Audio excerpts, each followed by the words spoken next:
see farther than mine. You know your hand is reaching out for my hand. Yeah, you're good.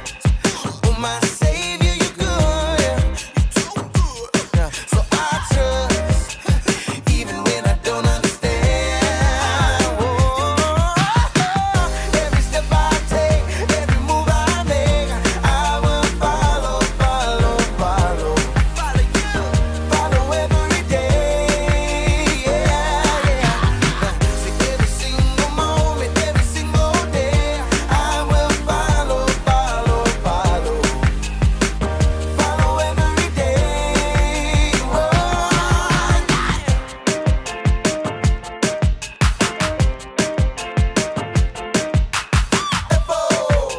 F-O-double-L-O-W, I'm gonna follow you.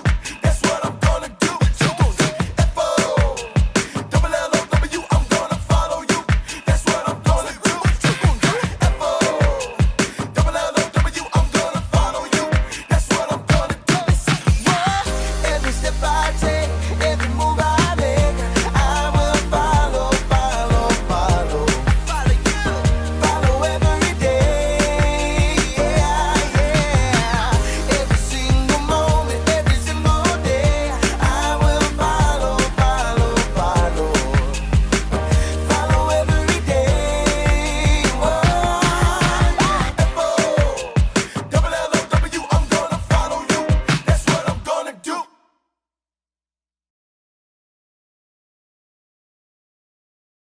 I won't let you get away with this, Lord Nefarious.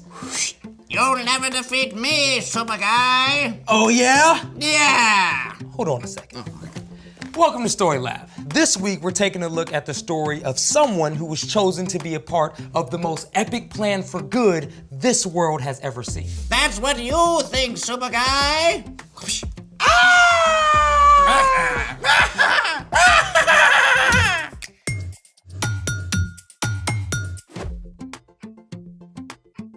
Hey, I'm Carter. And I'm Zeke. We're talking about ways we can see God at work in history. And how we can see God at work right now. Because God is greater than any superhero ever. Yeah, it's like God has got every single superpower ever. Well, my super guy has the power to send your Lord Nefarious into space. Oh, it won't be me going to space, super guy. It will be you. Actually, I do know how we can send Lord Nefarious up into the stars. Or at least up. Oh, only if we send up Super Guy too. Fine. Let's make it Today, we're creating film canister rockets. to Mars. Now, these are actually super easy. Step 1, find some empty film canisters. Film, a relic from long, long ago. Yeah. Hardly anyone uses film anymore. But it is easy to get the empty canisters online. Step 2. Before that, if you like, tie a passenger to your rocket.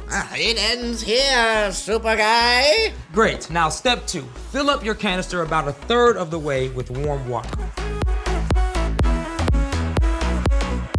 Now, step 3 and step 4 have to happen very quickly, so get ready. Ready. Now, take an effervescent tablet and drop it into the warm water. Whoa, maybe we do this outside? Oh yeah, good idea. Yeah. Ready. All right, next, take an effervescent tablet and place it in the warm water. Then immediately place the lid on the canister and place it on the table upside down. Okay. Are you ready? Yeah. 3, 2, 1, go.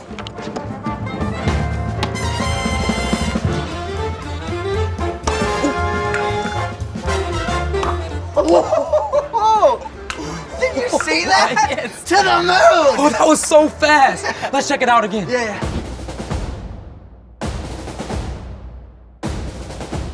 You know, we do have a lot of those film canisters lying around. Oh yeah. And go. Okay, first, come on. First one's on. Flip. Second one. Flip. Third one. Flip. Go! Woo! Yeah! Come on, yeah! Okay, that was awesome. Oh man, I love it when a plan comes together. Speaking of plans, it's time for The story before the story. Today, we're in Genesis, the very first book in the Bible. In the beginning, God created the whole world and everything in it, including people. We were made in the image of God to be friends with God. But the first people chose to go their own way. When they turned from God, the world was broken. And so was our friendship with God. Sin and darkness crept in. For generations, only a few people still loved God. But God never left us on our own. From the beginning, God had a plan to restore it all. Which is where our story starts. Take it away. Hey everyone, I'm Brian.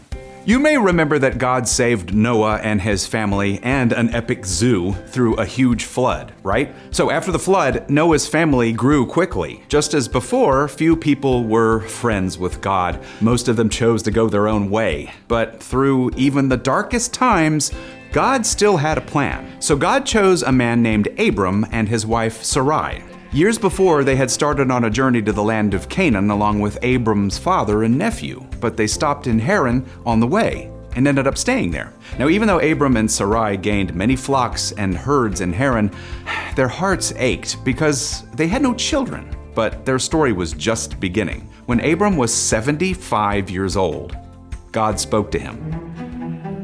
Abram, Who said that? I don't see. Lord? go from your country, your people and your father's family. Go to the land I will show you. Where is that? I will make you into a great nation, and I will bless you. I will make your name great. You will be a blessing to others. I will bless those who bless you. I will put a curse on anyone who puts a curse on you. All nations on earth will be blessed because of you. And you can imagine this was a lot to process, right? The God of the entire universe had just spoken to Abram and laid out a plan to save the whole world. And it started with Abram and Sarai making a huge move into the unknown. Just leave? Everything? Now? Yep. And God said our family will become a great nation. But we don't have any children. We don't have a big enough family for an upgraded tent, much less a nation. In spite of all their questions, Abram and Sarai believed God. So they packed up everything that they owned and started out on an epic trip, along with Abram's nephew Lot and all of their flocks and herds. At long last, they arrived in the land of Canaan and camped near the tree of Moreh at Shechem. And here, God appeared to Abram. I will give this land to your family who comes after you. And encouraged by God's promise, Abram built an altar at Shechem to honor the one true God. Then Abram and Sarai traveled east and set up their tent near Bethel. Abram built another altar. Thank you, God, for bringing us to this land. God really told you all this will be ours? He promised it will belong to our family who comes after us. As in, children. Do you see these wrinkles, Abram? You know how old I am. The years passed, and still Abram and Sarai had no child. Sometimes they trusted God, and sometimes they made unwise choices out of fear. But God remained faithful. Again, God appeared to Abram in a vision. Abram, do not be afraid. I am like a shield to you. I am your very great reward. Abram wanted to believe, but his heart was heavy. Lord and King, what can you give me? I still don't have children. When I die, my servant Eliezer will get everything I own. You will have a son of your own. Then God took Abram outside. Overhead, brilliant stars wheeled like a vast ocean of light. Look up at the sky. Count the stars if you can. Abram threw back his head, and maybe he laughed. I mean, counting those stars would take a lifetime, many lifetimes. That's how many children will be born into your family. And you know what? In spite of all those long years, Abram chose to keep believing God. It's even recorded that Abram's faith made him right with God. Abram, later called Abraham, and Sarai, later called Sarah, didn't get everything right. But at long last, when Sarah was 90 and Abraham was 100 years old, God gave them their promised son. His name is Isaac. Abraham's family did become a great nation, the Israelites. Many hundreds of years later, another baby was born into Abraham's family, God's very own son, Jesus. And through Jesus, the entire world has been blessed, just as God promised. The end. That's wild. Yeah. I mean, Abraham and Sarah just packed up and moved like that. It was a huge leap into the unknown for sure. It'd be like if my dad told us to just throw all of our stuff into a moving van and we're just gonna drive till God tells us to stop. So, what's our part in the story? Well, it is possible God might ask your family to make a big move sometime in the future, but God calls each one of us to take small steps of faith every day. And faith is trusting in what you can't see because of what you can see. We can't see God with our own eyes right now, but we can see all the things that God has done. Like the way that God kept his promise with Abraham by giving him a son. And how God kept his promise to bless everyone by sending Jesus. That's exactly right. From the very beginning, when people turned away, God had a plan to restore us. Throughout God's story recorded in the Bible, we see how God has been working out that plan. And God has promised to make everything right in the end when Jesus returns. But right now, things are messy. People get hurt. We live in the middle of the story. But God can actually take even the hard things in our lives and make them beautiful. The Apostle Paul wrote, "We know that in all things God works for the good of those who love him." So, even when things get difficult, you can always trust that God still has a plan. Nothing can stop God's plan to bring good out of hard things and to make everything right in the end, even though you might have to wait a long time to see it. Like Abraham and Sarah. Yeah, I think you got it. See you next time. So, here's the thing. You can trust that God has a plan. Even when you have to start at a new school where you don't know anyone. Even when you keep getting sick and missing school. Even when you and your best friend get into a fight. Even when you get blasted off to outer space. You ready, man? Yeah! Let's go. Go for launch. Thanks for joining us in the Story Lab. See you next time. This one's done? Oh, I'm taking fire. I'm taking fire. Go!